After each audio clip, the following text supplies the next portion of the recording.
Andijon zargarlik markazining ochilish marosimi.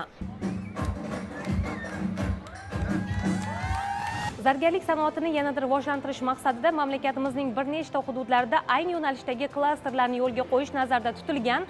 Bugun respublikamizda ilk bor namuna sifatida Andijondagi zargarlik markazi o'z faoliyatini boshlamoqda. Yiliga 100 kilogramm xom ashyoni qayta ishlab, aholiga arzon, sifatli va ishonchli mahsulot yetkazib beradigan ushbu markaz andijonliklar uchun chinakam yangilik deyish mumkin.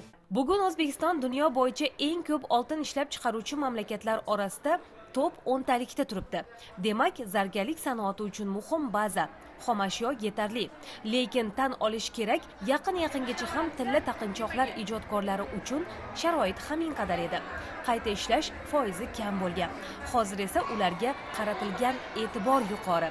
Yaxlit tizim yaratilgani esa soha rivoji uchun yana bir qadam deyish mumkin. Xorijdan hamda Xitoydan zargarlik ustaxonalari uchun kerakli darsgohlarni olib keldik. Bizning maqsadimiz shu yerda Andijonda o'z brendini yaratish.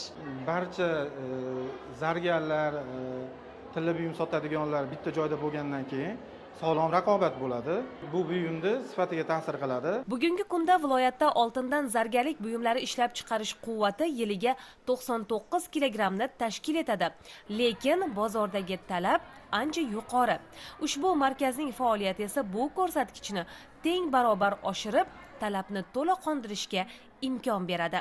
Ilgari bu tizim tarqoq edi. Mana hozir klaster bo'lib, barcha brendlar bir klaster ostida jamlandilar. Mana hozir o'zimizga ma'qul kelgan brend ostidagi tillarni olamiz, tekshirtiramiz. Barcha xizmatlarni shu yerdan foydalanib, xursand kayfiyatda chiqib ketamiz. Shuningdek, loyihaning ishga tushishi natijasida 50 ta yangi ish o'rni ham yaratildi. Rejaga ko'ra, markaz tomonidan yiliga 200 xil dizayndagi 60 kilogramm zargarlik buyumlari ishlab chiqariladi.